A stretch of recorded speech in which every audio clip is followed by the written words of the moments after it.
இப்போ இளையராஜா வந்து சிம்போனி வாசித்து நீ சென்னைக்கு வந்திருக்காங்க. ஒரு தமிழ்நாட்டுல வந்து ஒரு இசையமைப்பாளர் இது எப்படி பார்க்குறீங்க? ரொம்ப சந்தோஷமான ஒரு விஷயம். இளையராஜா அவர்களுடைய இசை இல்லாம ஒரு 30 வருஷம் முன்னாடி அவர் வராம போயிருந்தாருன்னா, நெறைய பேர் பைத்தியக்காரங்களா இருப்பாங்க. அவருடைய இசை தான் நம்ம எல்லாரையும் வந்து நல்ல எல்லா எமோஷனுக்கும் நம்மள வந்து கூட்டிட்டு போய் வர ஒரு விஷயம். அவர் மேலும் மேலும் பல சிம்பனிகள் அமையணும்னு எல்லாம் வல்ல இறைவனை பிரார்த்திக்கிறேன். அதேபோல நம்ம நடிகர் விஜய் வந்து அரசியல் கட்சி ஆரம்பித்து தொடங்கியிருக்காரு.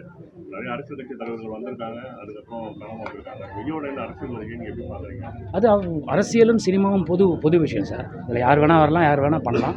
எல்லாம் நல்லது பண்ணாங்கன்னா நல்லது நடக்கும்.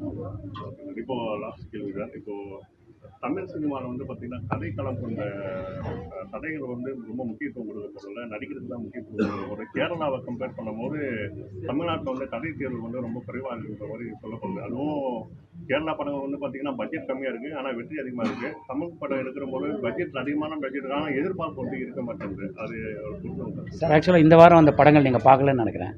நிறம் மாறும் உலகில், ஜென்டில் உமன், மர்மர்ன் போன்ற படங்கள்லாம் வந்திருக்கு. அது எல்லாம் கண்டென்ட் ரிலேட்டட் படங்கள் தான். நல்லா ஓடிட்டுருக்கு, நல்லா ஜெயிக்குது. ஸோ மற்ற மொழி படங்கள் ஜெயிக்கிறதுல தப்பு எதுவுமே இல்லை. ஆனால் தமிழ் சினிமாவும் அதனுடைய போக்கை மாற்றி இப்போ நிறையா பண்ணிகிட்ருக்காங்க. கண்டென்ட் ஓரியன்ட் ஃபில்ம் வந்து தியேட்டர்ஸ் கிடைக்கிறது கொஞ்சம் கஷ்டமாக இருக்குது. கம்மி தியேட்டர்ஸ் இருக்கிறதுனால அது கிடைக்கும் பட்சத்தில் நல்லபடியாக நடக்கும்.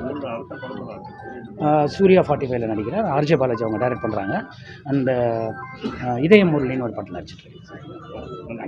சார் நீங்கள் நடித்த சதுரங்க வேட்டை படம் வந்து மக்கள் மத்தியில் நிறைய தாக்கத்தை ஏற்படுத்துச்சு. அதோடைய அடுத்த கட்ட நடவடிக்கைகள், அடுத்த கட்ட படப்பிடிப்பு ஏதாவது நடந்துட்டு இருக்கு? இல்லை, சதுரங்க வேட்டையோட டெசிஷன் அத்தாரிட்டி வந்து ஹெச் வினோத் சார் தான்.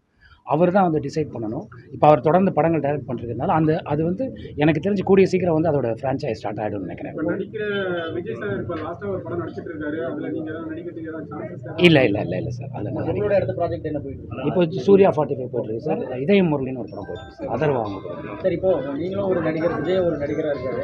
உங்களுடைய அரசியல் ரீதியான சப்போர்ட் எப்படி இருக்கும்? அது எப்படி சார் நான் சொல்ல முடியும்? அரசியல்ங்கிறது என்னோட பர்சனல் இல்லை சார். எனக்கு யாரை பிடிக்குதோ அவங்களுக்கு தானே சார் நான் ஓட்டு போடுவேன். அது பப்ளிக்கில் நான் எப்படி சார் சொல்ல முடியும்? செய்திகளை உடனுக்குடனும் துல்லியமாகவும் தெரிந்து கொள்ள சப்ஸ்கிரைப் பண்ணுங்க.